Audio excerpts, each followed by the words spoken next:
Bonsoir Jean-Jacques, comment allez-vous? Bon, eh ben ça va très bien, Radio Love Star.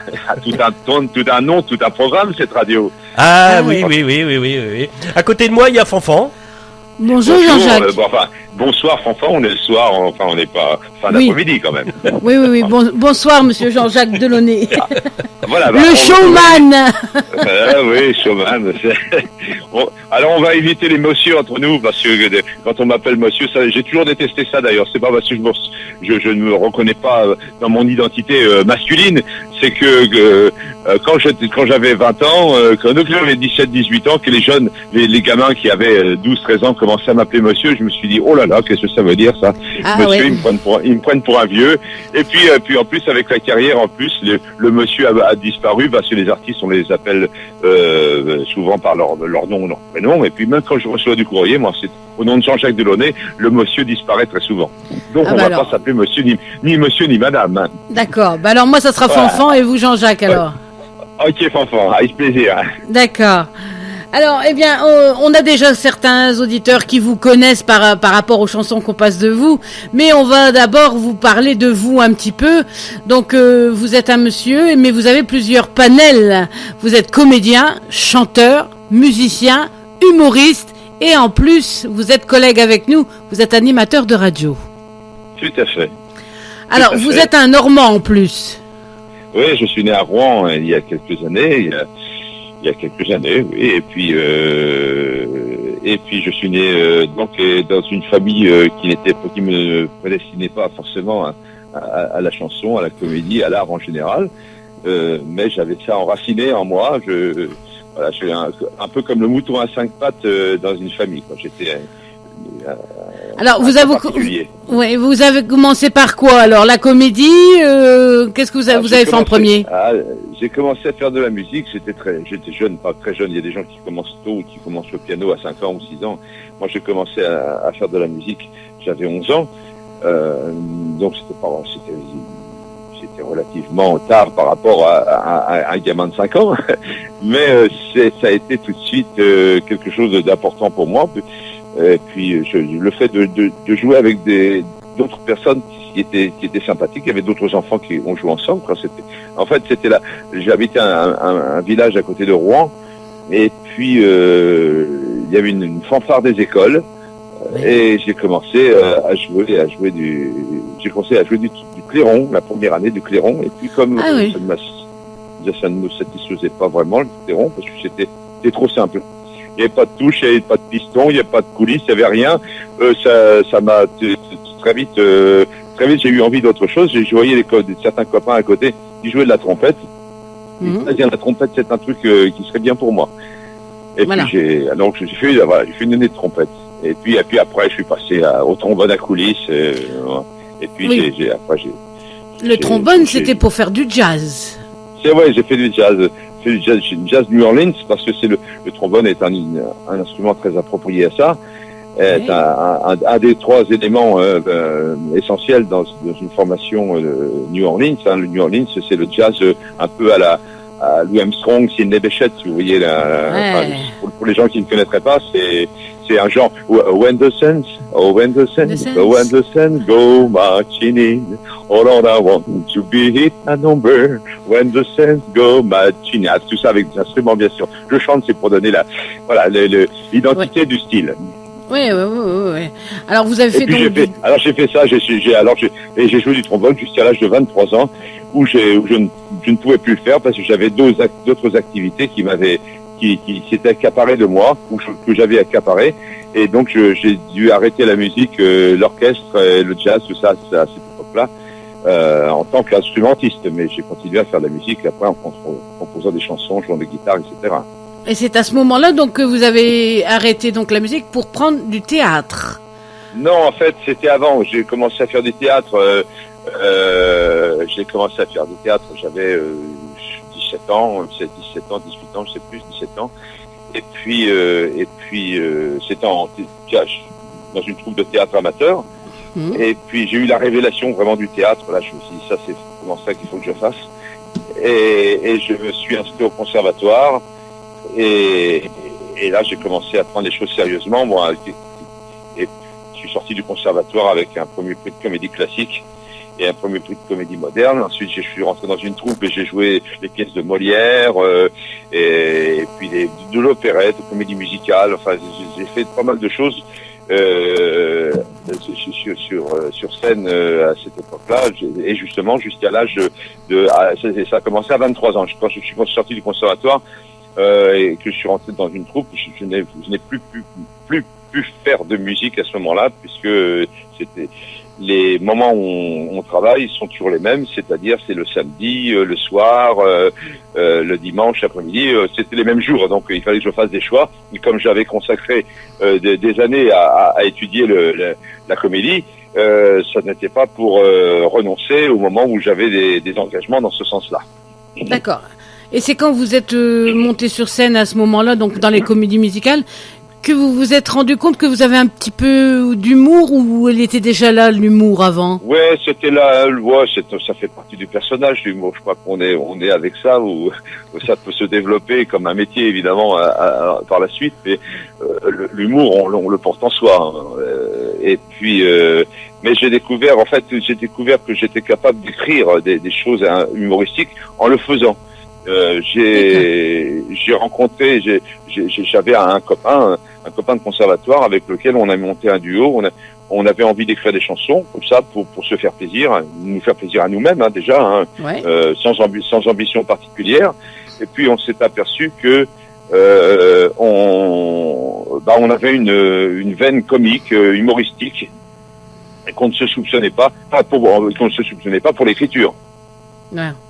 Parce que l'humour, on en faisait entre nous, entre copains, on rigolait bien sûr, mais on savait pas qu'on pouvait le transcrire en faisant des chansons. C'est en faisant ces chansons qu'on s'est aperçu qu'elles avaient du succès et qu'elles étaient réclamées, applaudies, et donc on a continué dans ce sens. Donc c'est là où est sorti Mémé. Voilà, c'est où est sorti Mémé. En fait, c'est une vieille chanson, Mémé.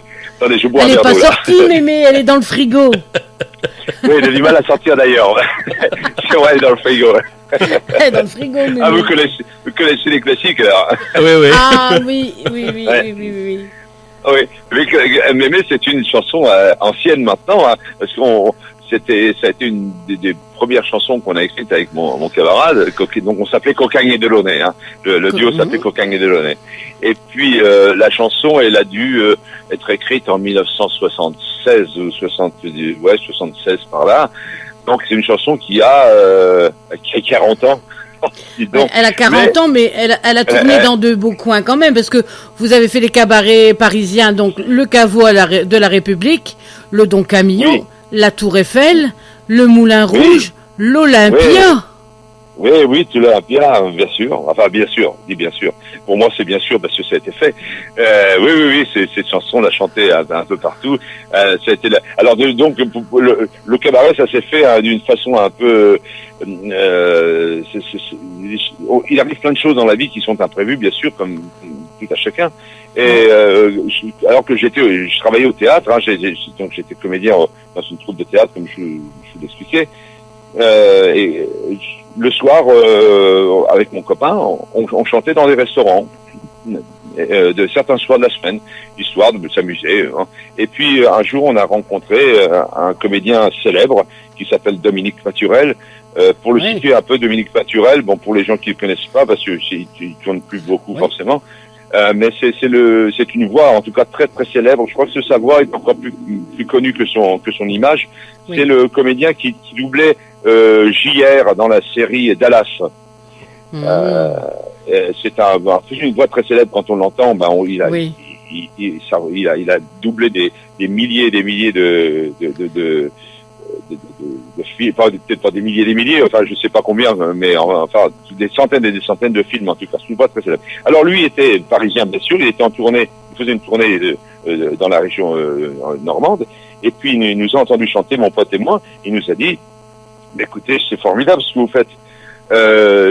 Ça peut pas rester là, c'est trop bien. Il faut aller à Paris. Et il nous a donné une adresse d'un ami à lui qui était directeur d'un cabaret parisien qui s'appelait la Galerie 55. Et ce monsieur s'appelait René Le Galtel. On est allé voir ce monsieur Et on a passé une audition et il a trouvé ça intéressant. Et puis on s'est retrouvés quelques semaines après au caveau de la République, pas en première partie, dans le programme dans lequel était également Patrick Sébastien, qui démarrait aussi, qui était là depuis 3 mois ou 4 mois, lui. Et puis on était dans ce programme. Alors il y avait tous les anciens chansonniers, maintenant qui sont hélas décédés, André Rochelle, Edmond Monnier, Pierre Chambaillard, enfin tous des stars des chansonniers de cette époque-là. Et ça a été très vite. Notre destin a basculé là. On est devenus des stars de cabaret, des vedettes du cabaret, très rapidement. 1 an après, on était à l'Olympia avec mon pote. Et puis, ça a été donc très vite. D'accord. Tous les cabarets. Voilà. Et puisqu'on a parlé de Mémé dans les cabarets, si on se l'écoutait, et on se retrouve juste plaisir. Après. Je l'écoute pas souvent, moi, ça va me rappeler. Allez, on écoute Mémé et c'est Jean-Jacques Delaunay.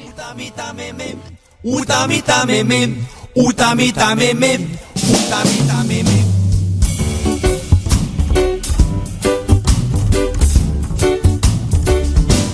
qu'est passé mémé? Où qu'est passé mémé? Où qu'est passé mémé? Où qu'est passé mémé? Venez monsieur le commissaire, on a paumé grand-mère. Commissaire bon garçon, ne pose qu'une question. Où t'as mis ta mémé? Où t'as mis ta mémé? Où t'as mis ta mémé? Où t'as mis ta mémé? Il faisait tellement chaud, on l'a mise au frigo. Quand on est revenu, elle avait disparu. Une mémé dans la glace, ça peut pas changer de place. Monsieur le commissaire, venez, on nous l'a barbauté. On a paumé mémé, on a paumé mémé, on a paumé mémé, on a paumé mémé. Commissaire aussitôt, fait un portrait robot.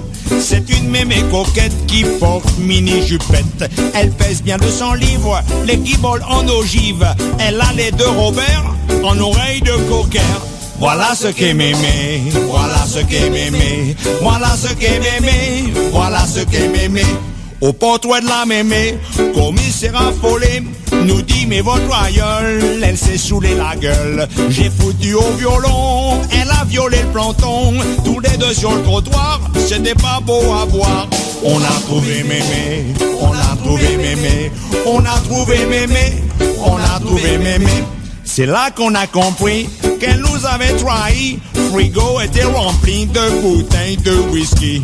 Partie sur sa lancée, elle s'est tout envoyé. Le whisky et le planton qu'a pourtant l'air d'un. Elle picole la mémé, elle picole la mémé, elle picole la mémé, elle picole la mémé. Attentat aux bonnes mœurs, c'est un délit mineur. Et mémé le planton sitôt sorti de prison. Postunier pour la vie, et nous on est ravis de l'avoir marié à un nouveau bébé. On va marier mémé, on va marier mémé, on va marier mémé, on va marier mémé, on va marier mémé, on va marier mémé, on va marier mémé, on va marier mémé.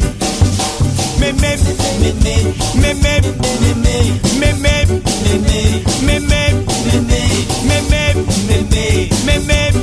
Voilà, c'était Mémé. On l'a laissé dans le frigo parce que comme ça, elle vieillit pas. Elle picole la mémé. Moi, je suis encore heureux, je m'appelle mamie, mes petits-enfants, parce que là... Alors, on a toujours avec nous Jean-Jacques et Jean-Jacques, vous avez quand même côtoyé quand même du monde, puisque là, on voit que vous avez été appelé. Parce que c'est lui qui vous a appelé, c'est monsieur Philippe Bouvard qui vous a appelé pour intégrer pendant 2 ans le petit théâtre de Bouvard. Oui, voilà. Enfin, au départ, c'était pas forcément pour 2 ans. Je savais pas combien de temps j'allais rester, hein. Mais il se trouve, ça a fait un peu plus de 2 ans. Je crois que c'est 2 ans et demi que j'y suis resté. C'était parce que mon partenaire avait quitté Paris. Mon partenaire a quitté Paris, Cocagne, donc a quitté Paris en 1985. Et puis donc j'avais toute liberté de pouvoir faire ce que j'avais envie de faire. Et puis parce que le duo, ça peut être une contrainte aussi, c'est-à-dire que ce que fait l'un, il faut que l'autre le fasse aussi, sinon il y a un déséquilibre. Il faut que l'autre fasse aussi quelque chose. C'est le problème des groupes. Oui. comme les gens du Splendide, par exemple, s'en sortent très bien parce ils ont tous des positions de stars, de vedettes aujourd'hui. Ils travaillent, c'est formidable ce qu'ils font aujourd'hui. C'était formidable ce qu'ils faisaient. Mais on est responsable un petit peu de l'entité duo ou trio ou groupe quand on est au sein. Donc on peut pas se dégager comme ça facilement par honnêteté vis-à-vis du groupe, quoi.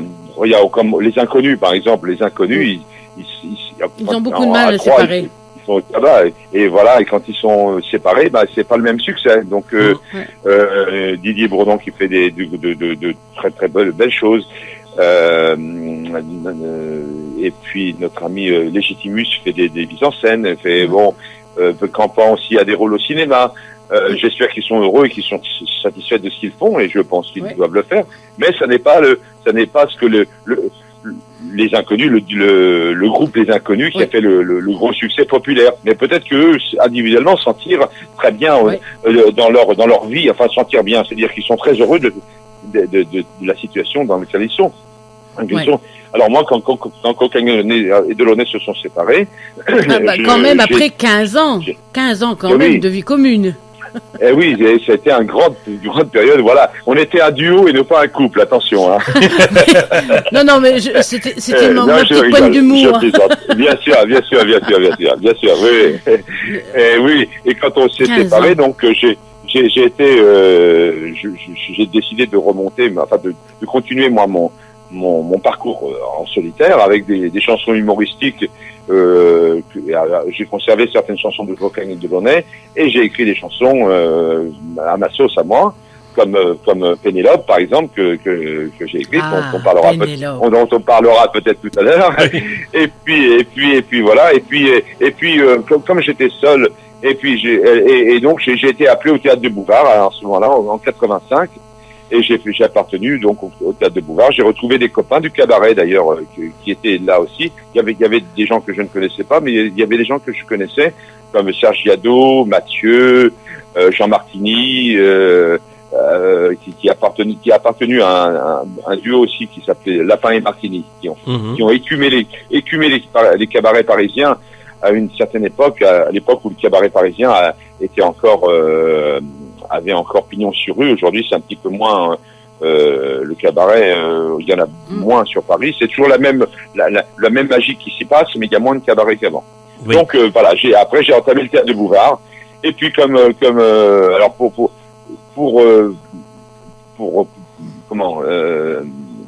pour prendre les rênes de la discussion, là, je dirais qu'après, j'ai fait la classe parce que Guy Lux, que tout le monde a bien connu, bien sûr, avec lequel on avait travaillé avec mon copain Cocagne. On avait fait des émissions de Guy Lux précédemment, comme Système 2, Top Club, enfin toutes les émissions de donc Guy si Lux. on va faire des recherches, on vous voit un peu partout, quoi, de cette période-là. Mais si on veut faire des recherches, moi j'essaie d'en faire aujourd'hui parce que j'essaie de regrouper, de voir, comme voilà, de mettre sur papier, voilà, et puis on s'aperçoit qu'à l'époque il n'y avait pas Internet, et puis il n'est pas facile de retrouver des traces. Moi j'ai du mal à retrouver des traces, alors qu'on j'étais sur scène avec mon partenaire 365 jours par an, au cabaret, en gala, partout à travers la France, des émissions de radio, des émissions de télé, mais bien sûr j'ai pas noté les dates parce que je vivais un petit peu au jour le jour, donc je peux même pas aller à Lina, attention, Lina, pour dire voilà, est-ce que vous pouvez me sortir cette émission de telle date, parce que je ne sais pas, parce que je ne sais plus, parce que les choses allaient tellement vite à cette époque-là, et donc je ne retrouve plus de traces. De temps en temps on me dit ah oui, cette émission je t'ai vu dans ci, dans ça, et puis ah oui en effet, mais voilà, les traces physiques, physiques, hein, en tout cas audio ou en image me manquent terriblement. Ah oui, il va falloir qu'on fasse un appel, on ne sait jamais. Oui. Alors oui, s'il y a des gens qui ont des images, des enregistrements, des choses comme ça, des dates où tu dis ah oui, ce jour-là tu étais ici avec telle personne, ok. Mais même les affiches, les programmes, je conservais certaines choses, mais j'ai pas conservé le 10e de ce que j'ai fait. Donc, alors, pour en revenir au théâtre de Bouvard, j'étais au théâtre de Bouvard et je croise Guy Lux dans un couloir à la télé. Et puis, il me dit, je suis en train de monter une nouvelle émission. Est-ce que tu veux venir? Et c'était La Classe que présentait Fabrice. Alors donc voilà, et donc j'ai quitté le théâtre de Bouvard pour aller faire La Classe encore pendant 2 ans et demi.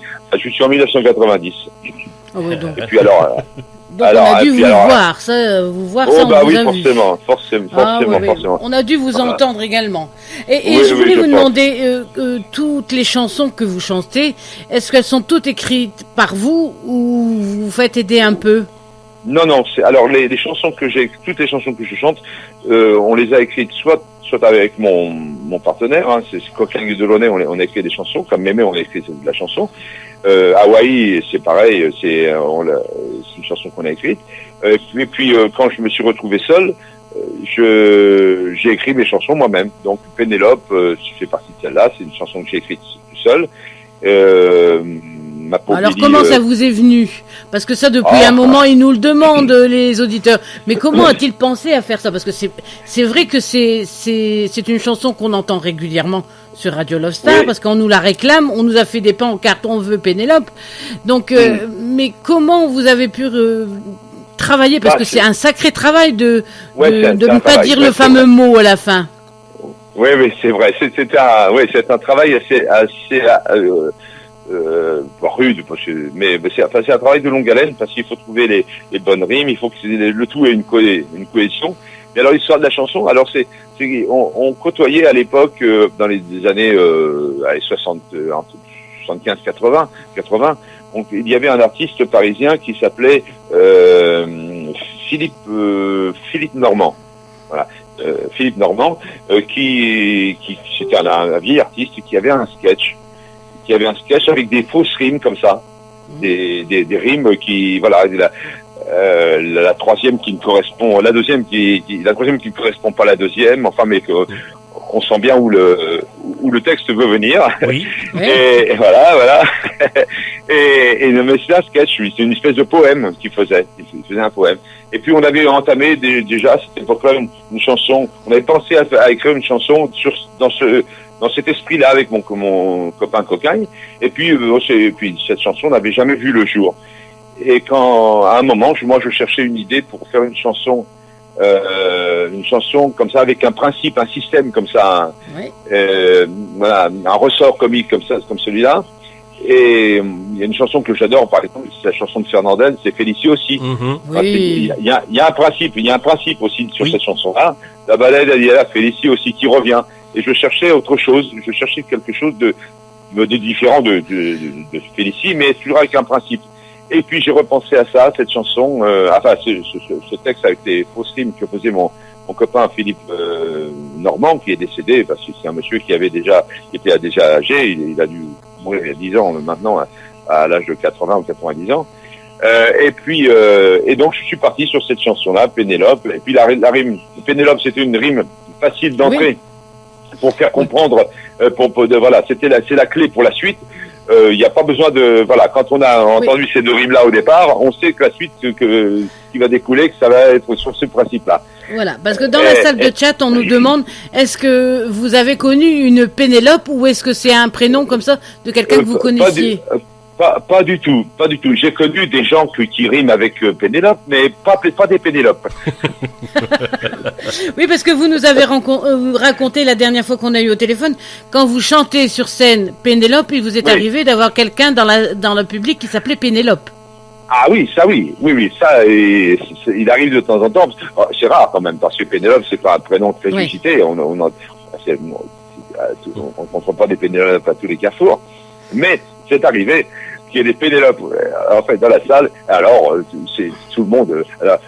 À la limite, les gens n'écoutent même plus la chanson parce que les gens se sont tournés vers la Pénélope en question quand ce sont des groupes. Quand ce sont mais où s'il y a une table, quand il y a une table, c'est tout le monde se tourne vers la Pénélope en question. Et puis je suis forcé d'interrompre de ma chanson et puis laisser l'atmosphère se calmer un petit peu avant de reprendre.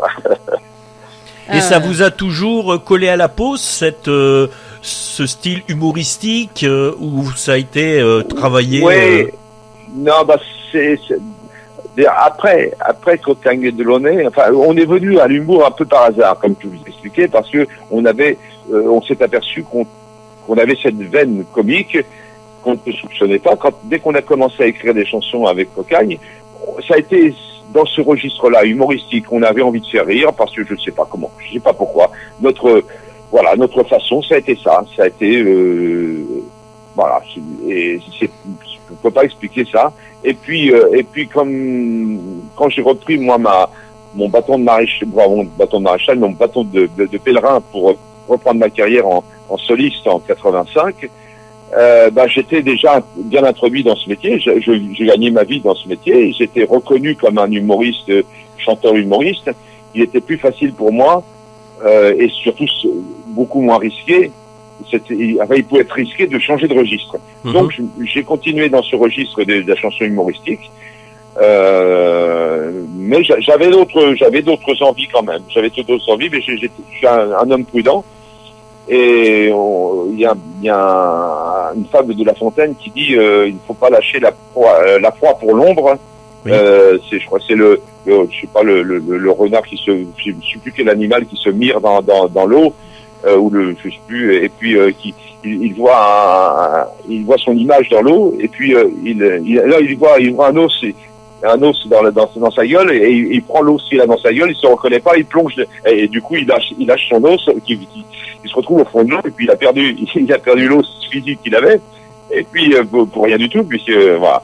Donc moi j'ai pas lâché la proie pour l'ombre, et j'ai continué, et alors que j'avais envie de faire d'autres choses, j'avais de chanter la grande chanson, la vraie chanson non humoristique. Eh ben, on en reparlera juste après. Là, on va écouter, parce qu'on nous la réclame et puis on en parle. Notre petite Pénélope, c'est maintenant, et après on reparle de ce que vous avez fait après. On se retrouve juste après Pénélope et le top horaire.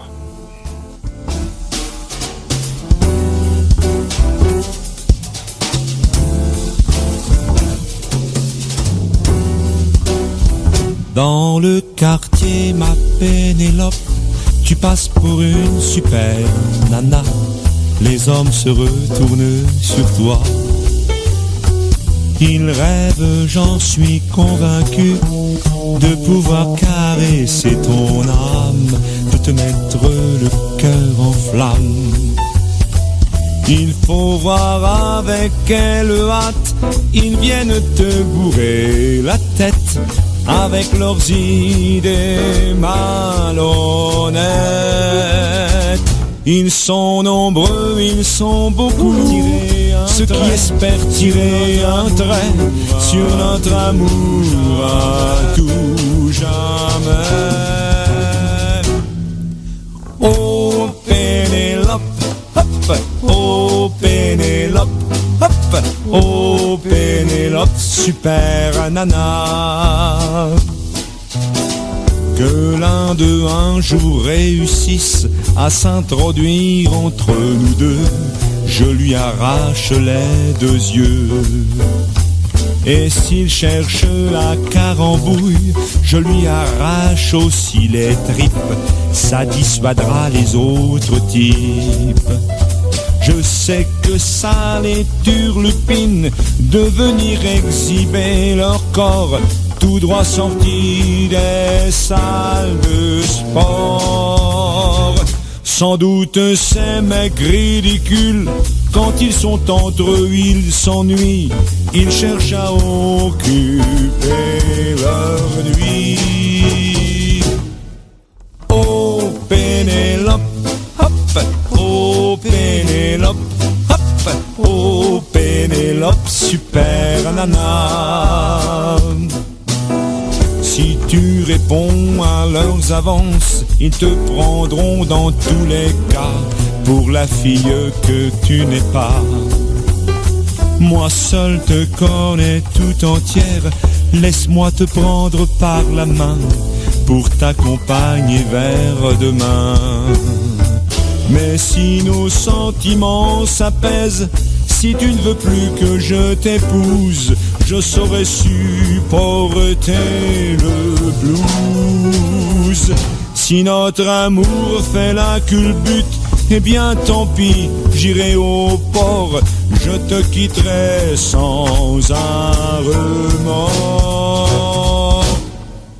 Oh Pénélope, hop, oh Pénélope, hop, oh Pénélope, super nana. Oh Pénélope, hop, oh Pénélope, hop, oh Pénélope, super nana. Oh Pénélope, hop, oh Pénélope, hop, oh Pénélope, super nana. Oh Pénélope, hop, oh Pénélope, hop, oh Pénélope, super nana. Écoute, c'est Radio Love Star. Sur le chemin, face au bord. Dis-moi si tes rêves sont jolis. Stars in your eyes. Chanter, je ne sais faire que chanter. Radio Love Star, 100% love, 100% star, 100% star.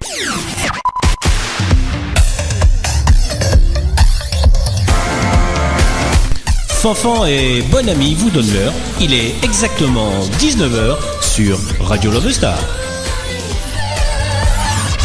Voilà, nous sommes toujours en compagnie de Jean-Jacques. Et puis c'est vrai, bien, même en antenne, on discute. Oui, il nous disait qu'il avait fait les Beaux-Arts Les également. Beaux-Arts, tout à fait. En début, hein. Oui. D'accord. Oui, voilà, j'avais 18 ans, 17-18 ans, j'ai fait les Beaux-Arts, je faisais les cours du soir aux Beaux-Arts, hein, puisque j'avais des études dans la journée, mais je faisais les Beaux-Arts, j'allais aux Beaux-Arts 2 fois par semaine, et puis parce que j'avais des dispositions pour la peinture, pour le dessin depuis toujours. D'accord. Donc vous aviez plusieurs cordes à votre arc. Voilà. Oui, alors ça a été très difficile de faire le choix d'ailleurs. D'accord. Oui. Dans la salle de chat, bien, il y a quelqu'un qui est venu, qui vous connaît certainement, parce qu'il nous dit, avec cette chanson, donc Pénélope, j'écoute sur les plateformes de musique, ça devrait être remboursé par la sécurité sociale. Ah oui. Ah ben c'est ce qu'on dit souvent. Ah, ça m'a souvent été dit ça. Ah ça. Alors là, ça c'est une formule que j'ai souvent entendue des centaines de fois. Les artistes comme moi et des copains aussi qui font rire, hein, on devrait être subventionnés et les disques et les CD, tout ça, les spectacles devraient être remboursés par la sécurité sociale. Ouais. C'est vrai. Bon, on va continuer. Donc vous avez fait un petit break pendant un petit moment pour des raisons familiales et après vous êtes revenu Oui. pendant voilà. une durée de 6 ans. Voilà, pendant ce temps-là, durant ce break artistique, il y a eu un malheur dans ma famille et j'avais pris la décision d'arrêter donc le métier parce que j'avais d'autres responsabilités. Et puis durant cette période où j'étais absent des scènes parisiennes, j'ai acheté un restaurant à Rouen. Et j'en ai fait un cabaret qui a eu un succès, un gros succès pour les gens, pour nous en tant qu'organisateurs, pour moi, et puis pour le public qui était là, qui a trouvé dans cet établissement-là une chose unique, quoi, qui est vraiment un endroit où on s'amusait, on vivait, il y a un endroit de cordialité, de rire, de bonne humeur. Ça s'appelait le Viatoni. J'ai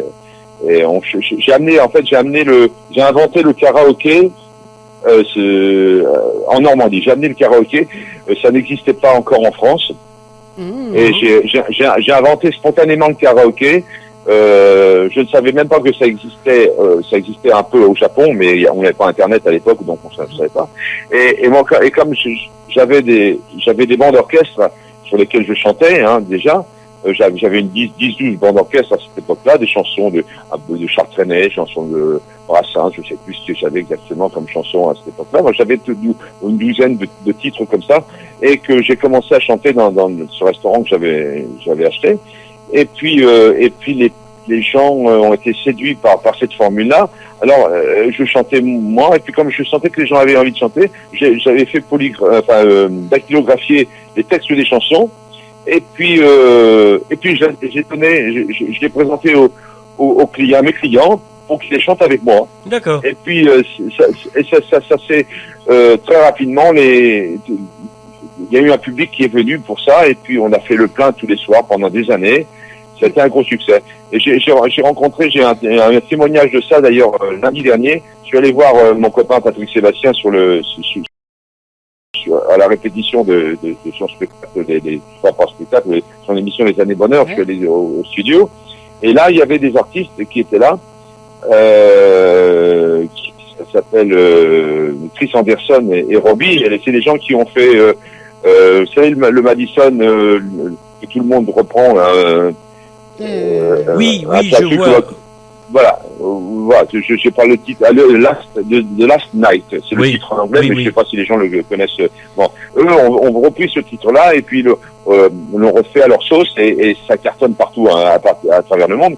Donc c'était des clients à moi quand j'étais à Rouen, et ils m'ont rappelé cette période du Viatoni. Ils m'ont dit mais ça n'avait jamais existé et ça n'existe plus à Rouen, et ça nous manque énormément parce que quand on a goûté à ça, il n'y a plus d'équivalent. Et oui, ben c'est comme ça aussi. Voilà, moi je suis reparti après, une fois que j'avais solutionné un petit peu les problèmes que j'avais, de cœur, pas de cœur, mais de vie.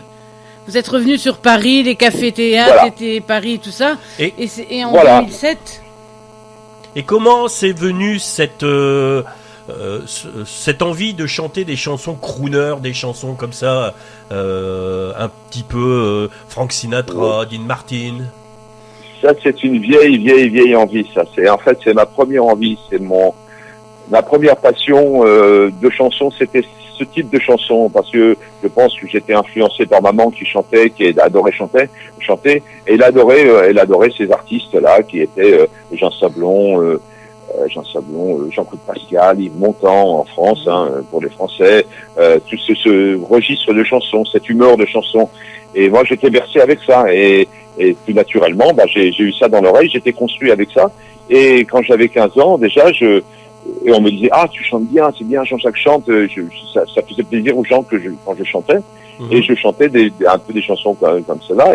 Et puis à l'heure où il faut choisir un destin, j'ai pensé que ce destin de chanteur, en tout cas, n'était pas pour moi, parce qu'il y avait trop de gens sur les listes. J'imaginais que tous les gamins de 15 ans voulaient chanter, voulaient devenir chanteurs. C'était une erreur d'ailleurs, mais bon, j'imaginais que c'était comme ça, et que surtout que tout le monde pouvait chanter, puisque chanter c'est une fonction naturelle.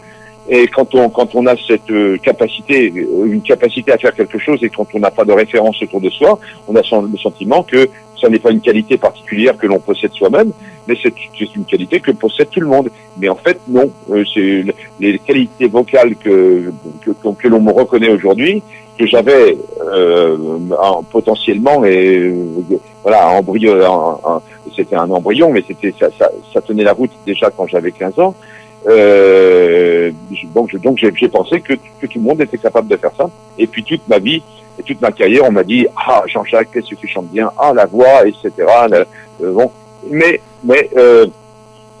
J'ai pris souvent ça pour des compliments dit avec de la gentillesse, et il m'a fallu des années et des années et des années avant d'accepter qu'effectivement il y avait peut-être quelque chose qui n'était pas ordinaire, un petit plus peut-être. Est-ce que c'est à cette période-là que vous vous êtes installé à la crémaillère 9000 1900, oui, c'est en 2000, une petite dizaine d'années. Alors, je vais raconter l'anecdote. J'étais dans un cabaret, j'avais fait mon tour de chant humoristique dans un cabaret à Montmartre qui s'appelle Chez ma cousine, un cabaret qui a un grand renom, un grand cabaret, un des meilleurs cabarets de Paris, un des deux meilleurs, avec le Don Camillo. Je considère que de ceux qui subsistent aujourd'hui, ce qui existe encore, il y a le Don Camillo et Chez ma cousine. Il y a d'autres cabarets que j'adore, comme le César Palace, et puis le Villa d'Est. Mais il y a une ambiance chez ma cousine, parce que ça correspond peut-être à mon caractère aussi. Il y a des endroits où on est un petit peu mieux. Ces deux-là sont l'ambiance qui règne me convient bien. Alors Après, chacun ses choix et ses envies, voilà, comment on se ressent. Oui. Ouais, et c'est Et là donc, qu'on a alors découvert... alors voilà, je sors de ce cabaret-là, c'est un 31 décembre, et je vais dire bonjour à des amis sur la place du Tertre, hein, des gens que je connais bien parce que je travaille là-haut depuis longtemps. Et je rentre dans cette crémaillère 1900, là où il y avait une soirée, 31 décembre bien sûr, et il y avait un copain qui faisait danser les gens. Il faisait le DJ là, et alors je souhaite la bonne année à tout le monde, et puis je lui dis, si quand tu vas avoir une période, une série de slow, si tu veux bien, je te donne une bande orchestre de My Way, la bande orchestre de My Way, hein, la chanson comme d'habitude, hein, et puis au milieu de ta série, tu glisses mon playback de l'orchestre, et puis moi je chanterai ma chanson comme ça pour plaisir. Je vais chanter, je vais être discret, je vais me mettre dans un petit coin, les gens ne sauront pas que c'est moi, mais moi je vais me faire plaisir.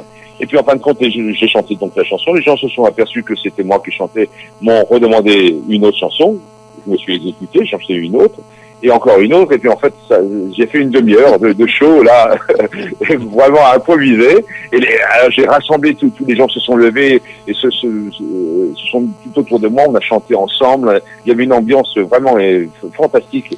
Et alors le patron m'a dit, est-ce que tu veux venir chanter chez moi? Et, voilà. Et ça a démarré là. J'ai changé de registre à ce moment-là. J'ai continué à faire l'humoriste, mais j'ai pris la voix du crooner ce jour-là. Ça a été ce jour-là. Et vous avez pu conquérir le public américain. Eh oui, parce que moi aussi, par hasard, par la loi de la chance, a fait que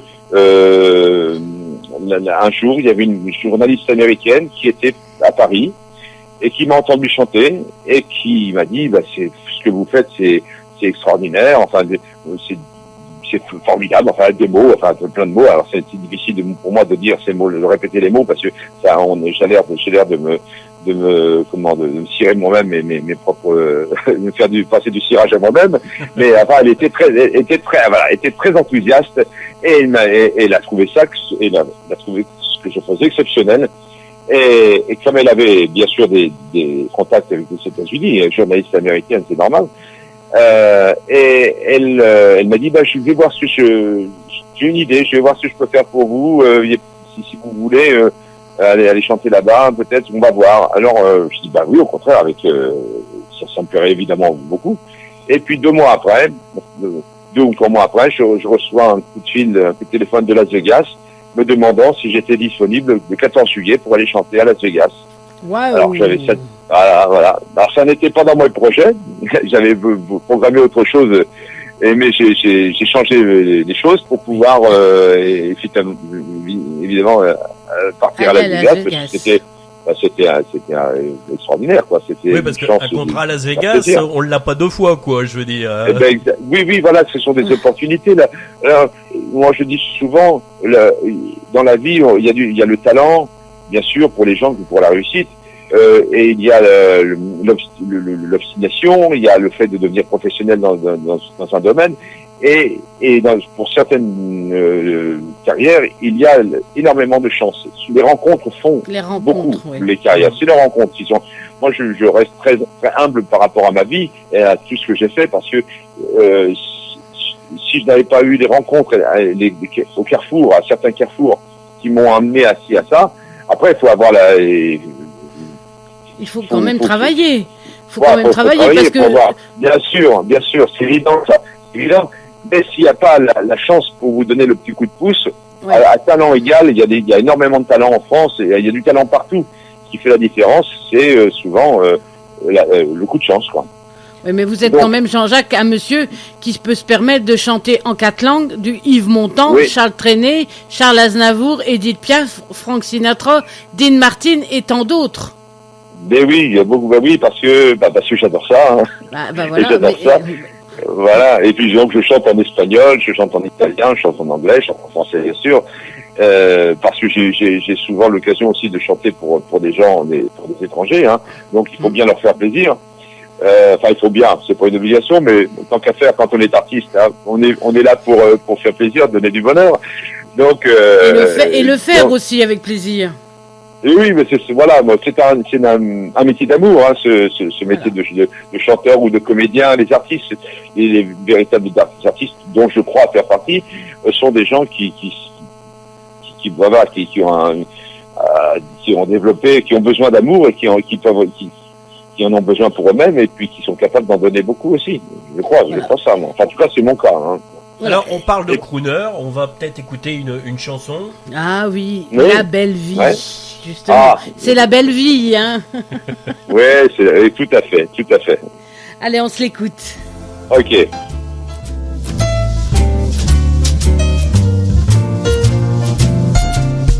Oh, la belle vie, sans amour, sans souci, sans problème. La belle vie, on est seul, on est libre et l'on s'aime.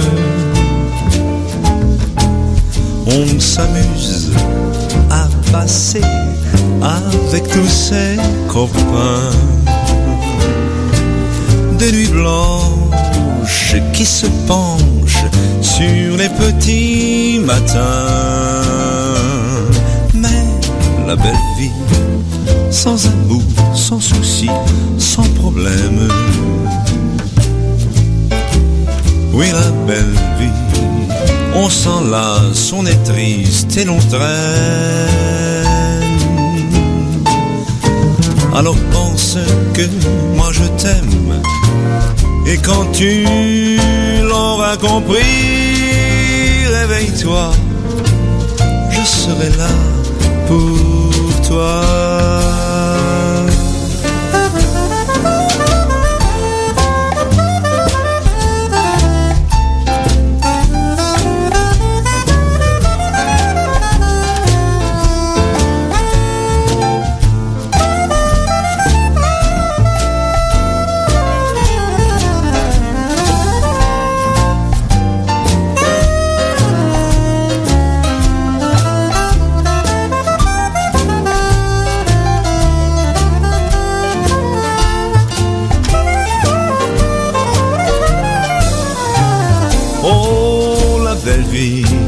Sans amour, sans souci, sans problème. Oui, la belle vie, on s'enlace, on est triste et l'on traîne. Alors pense que moi je t'aime, et quand tu l'auras compris, réveille-toi,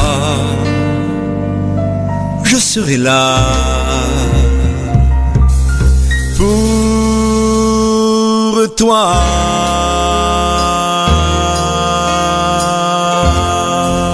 Voilà l'autre facette de Jean-Jacques, le crooner, avec une version de La Belle Vie, la reprise de Monsieur Sacha Distel. Oui, apparemment, oui. Et vous aimez bien ces chansons, hein. C'est vrai qu'il était bien, hein. Moi j'aimais bien aussi Sacha. Ah, Sacha, c'était un grand crooner. Le mot n'existait pas en France. Enfin, le mot existait aux États-Unis, mais le mot n'était pas. Ce mot crooner n'était pas un mot qui était véhiculé beaucoup en France.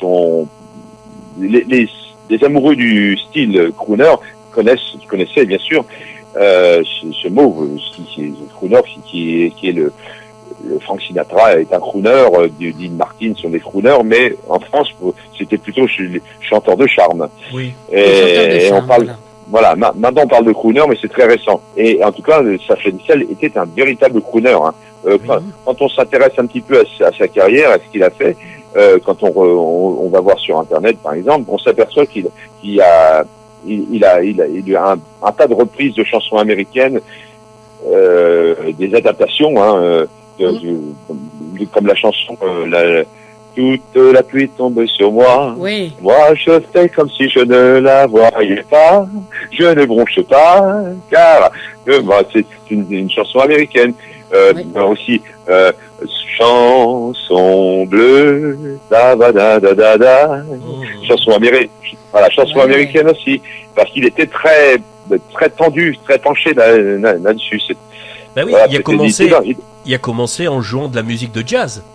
Oui, il a commencé, son oncle c'était Ray Ventura, l'orchestre Ray Ventura, et il y avait Maurice Salvador, qui était guitariste de Ray Ventura à l'époque, et il a commencé à jouer la guitare avec Maurice Salvador. Maurice Salvador lui a appris à jouer de la guitare jazz.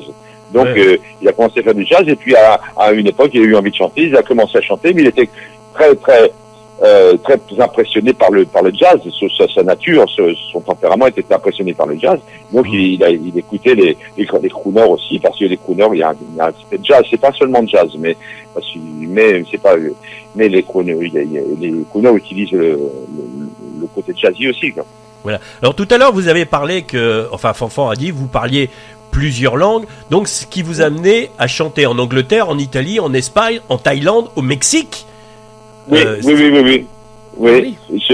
Voilà, partout, pas partout. J'aimerais pouvoir chanter partout, moi, parce que j'adore le monde, j'adore la planète, j'adore les voyages, j'adore découvrir, j'adore les cultures. Je voudrais tout connaître, mais bon, c'est pas possible de tout connaître déjà. Hein, et puis on n'a qu'une vie. Et puis je peux pas être absent de chez moi non plus en permanence, donc je me restreins. Et c'est vrai que j'ai été appelé à chanter en Italie, en Espagne, en Angleterre. Ça me convient très très bien, parce que ça me permet d'échanger et puis d'amener aussi de me sentir ambassadeur aussi de mon pays aussi. Ça c'est une chose très importante pour moi, d'aller à l'étranger avec l'étiquette chanteur français. Oui. Même si je chante un peu dans leur langue pour faire plaisir, mais je reste chanteur français, même quand je chante avec en anglais ou en espagnol il y a toujours la pointe d'accent français. Oui. Mais pour les gens qui m'écoutent et les étrangers, c'est de l'exotisme. Quand on m'entend chanter dans une langue étrangère avec la pointe d'accent français, c'est comme nous on entend Dalida ou Dave chanter. Il y a une caractéristique, c'est un petit plus. Tout à fait. Bon, voilà. Alors, où peut-on vous voir en ce moment, alors? En ce moment, on peut me voir au cabaret, au Don Camillo de temps en temps, mais selon les jours, parce que je suis en gala aussi assez souvent à l'extérieur de Paris, donc c'est des galas souvent privés, hein, c'est des galas où soit privés pour des personnes privées, ou bien des galas pour des comités des fêtes, des comités d'entreprise, des soirées d'entreprise. Donc c'est des cercles un peu fermés, hein. C'est pour des groupes constitués. Donc c'est pas forcément ouvert au public, au grand public. Mais on peut voir vos dates. On peut trouver vos dates où pour aller vous voir alors? Pour il faut voir. C'est très difficile parce qu'aujourd'hui les choses se font un petit peu. J'ai pas de projet à long terme. Et les dates, par exemple, le Don Camillo, la programmation se fait dans les derniers jours du mois précédent. C'est-à-dire là, on est en octobre, la programmation s'est faite fin septembre. D'accord. Donc c'est très difficile de dire. Donc il faut vous suivre régulièrement sur le Facebook pour voir, faut aller régulièrement. Oui. Voilà, c'est ça, exactement, c'est ça. Bon, par contre, on peut trouver des CD, on peut trouver des DVD de vous. Ah oui, il faut soit passer par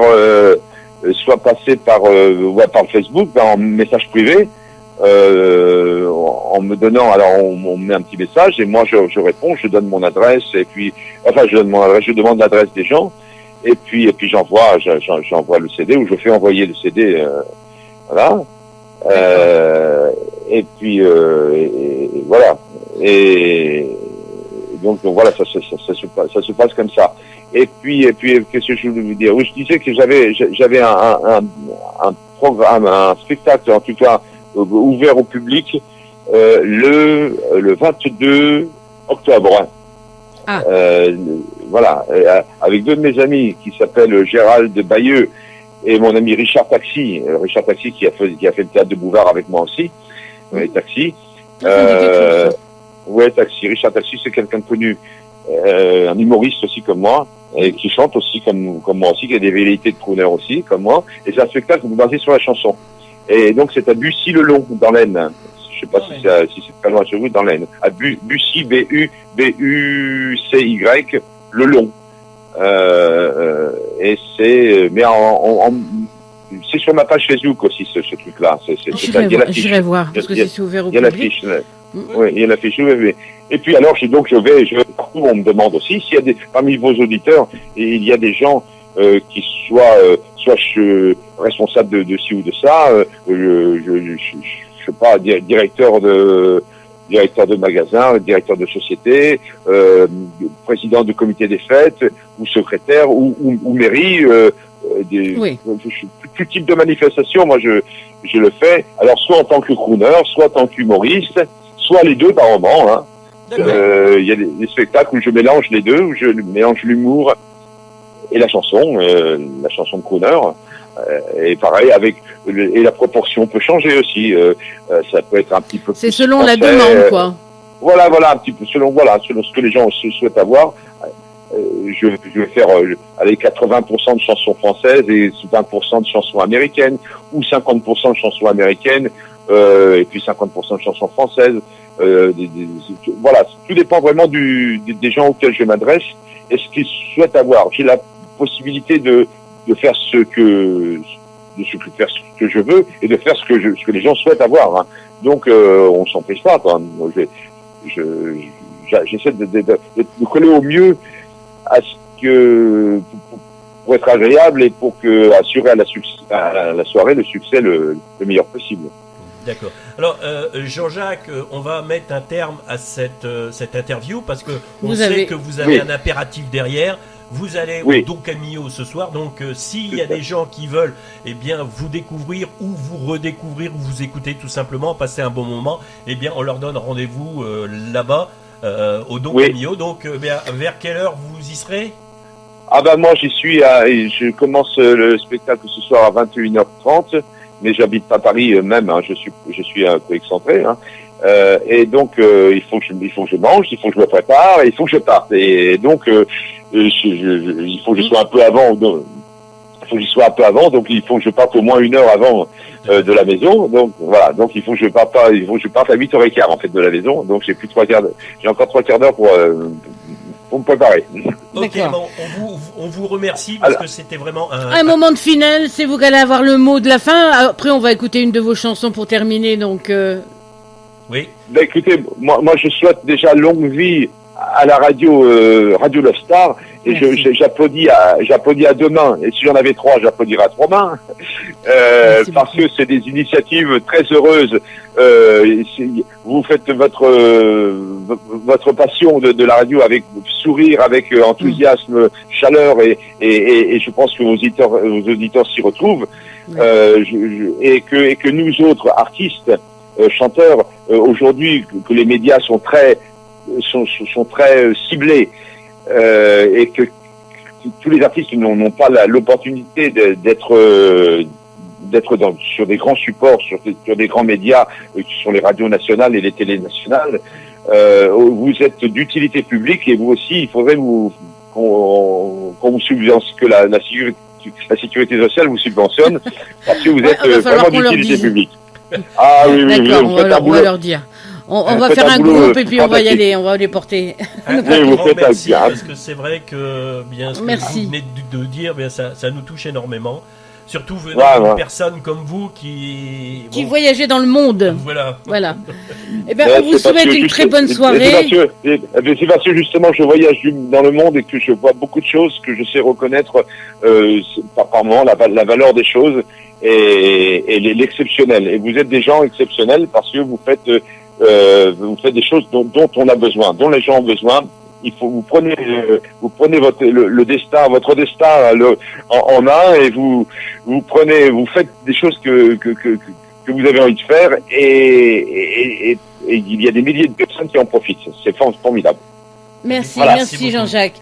On vous souhaite une très bonne soirée et puis si vous n'hésitez pas quand vous avez une activité ou une actualité, vous venez vous repasser. D'accord ? Ça marche. Je vous embrasse tous les deux et puis j'embrasse bien sûr tous les auditeurs, tous les amis de Radio Love Star et puis longue vie et belle vie à la radio. Merci à vous aussi Jean-Jacques. Bonne soirée. Merci. Au revoir. À bientôt. Au revoir. Au revoir. Tout de suite, Fly Me to the Moon, Monsieur Jean-Jacques Delaunay.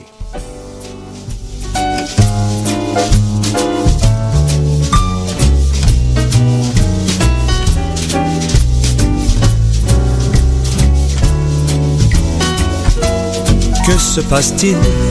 Que m'arrive-t-il? Mon cœur ne se tient plus tranquille. Lui qui avait appris pourtant à se méfier des sentiments, le voilà qui bat comme un fou. Chaque fois que je pense à vous, qui êtes-vous? Je vous adore, et plus encore, je vis comme sous l'effet d'un sort. Jolie sorcière, soyez comblée, car vous m'avez ensorcelé. D'où venez-vous? Qui êtes-vous? Êtes-vous prêtresse vaudou? Vous possédez quelques grimoires pour avoir sur moi ce pouvoir. Sorcière, sorcière, jolie sorcière, je suis à vous. Mon esprit, mon corps, mon âme sont à vous et me réclament d'être chaque instant auprès de vous. L'enfer sans l'ombre d'un doute m'attend au bout de la route. Qu'importe puisqu'après tout je brûle déjà pour vous. Sorcière, jolie sorcière, je suis à vous. Quel filtre d'amour a-t-il fallu que je boive pour que nuit et jour je ne sois plus que votre esclave? Ce besoin de vous, c'est comme du vaudou. Vous êtes sorcière et moi victime à vos genoux. Quel filtre d'amour a-t-il fallu que je boive pour que nuit et jour je ne sois plus que votre esclave? Ce besoin de vous, c'est comme du vaudou. Vous êtes sorcière et moi victime à vos genoux. Sorcière, jolie sorcière, je suis à vous. D'où venez-vous? Qui êtes-vous? Êtes-vous prêtresse vaudou? Vous possédez quelques grimoires pour avoir sur moi ce pouvoir. Sorcière, sorcière, jolie sorcière, je suis à vous. Sorcière, sorcière, jolie sorcière, je suis à vous. C'était monsieur Jean-Jacques Delaunay qui a été avec nous pendant 1 heure, mais malheureusement, on a dû le laisser parce que, eh bien oui. Les impératifs du boulot, hein. Oui, impératif oblige ce soir, Odo Camillo. Et donc, si jamais vous avez pas tout entendu cette interview, vous l'avez pris en cours, parce que vous revenez du boulot, eh bien, sachez qu'on va faire un podcast et on mettra tous les liens sur les Facebook afin Quel plaisir, hein, quand que même. vous allez pouvoir le réécouter tranquillement chez vous. Oui, c'est vrai que c'est un grand plaisir de recevoir un grand monsieur parce comme ça et qui est aussi simple. C'est vrai qu'il est simple, alors que quand on voit les personnes avec qui il a côtoyé, avec qui il a commencé, avec qui il tourne encore, monsieur Jean-Jacques Delaunay, je vous tire mon chapeau très bas. Quand vous pensez que, je ne sais pas s'il l'a dit à l'antenne ou hors antenne, parce que pendant qu'il y a une chanson, on discutait, il a quand même rencontré monsieur Georges Brassens et énormément de grandes vedettes. Oui. Donc, et puis il a fait pas mal d'émissions télé, donc on va essayer de trouver un peu. Oui. C'est bizarre qu'on ne trouve pas. Alors on va faire appel aux auditeurs si jamais, en fouinant sur Internet, vous retrouvez, la classe ou le petit théâtre où il y a Monsieur Delaunay. Voilà. N'hésitez pas, faites-les nous parvenir ou allez les poster sur le mur de Jean-Jacques. Parce que il a fait aussi les émissions avec Guy Lux, des émissions de variété. Donc si vous retrouvez ces chansons-là, ces émissions-là, n'hésitez pas. Vous ferez un grand plaisir à monsieur Delaunay en pouvant lui faire parvenir tous ses souvenirs. Parce que comme il dit quand on débute comme ça, on pense pas à prendre des photos avec des jeunes artistes comme lui, alors qu'après, comme monsieur Brassens qui a fait une longue carrière. Donc c'est vrai que il dit de l'avoir côtoyé, d'avoir pu parler avec eux et de pas avoir de photos, parce qu'on s'attend pas à ce que ça devient comme ça des grands artistes. Non. Donc c'est bien. Puis il faut dire aussi que on pense pas que la carrière va s'arrêter, et puis on pense toujours qu'on va côtoyer, et puis ça devient. Puis maintenant t'as besoin d'un selfie, tu le fais. Oui, mais c'est pas ça, parce que allez, c'est pas pour me passer de la pommade, mais moi aussi j'ai rencontré énormément de vedettes, étant donné que c'était une partie de mon métier, il fut un moment. Mais et c'est vrai qu'on ne pense pas à faire des photos, parce que pour nous c'est une personne qu'on côtoie par le travail, et on n'ose pas trop aborder les gens pour pas les déranger. Et c'est vrai qu'il y a des moments où on devrait pouvoir faire ces photos, parce que c'est vrai que c'est des souvenirs. Et puis bon, c'est vrai qu'un souvenir ça passe tellement vite. Il y a des moments que, comme là, il y a des personnes qui disparaissent, on n'a pas fait de photos, et puis c'est dur, voilà. N'est-ce pas? Allez, on va poursuivre ces mélodies du cœur.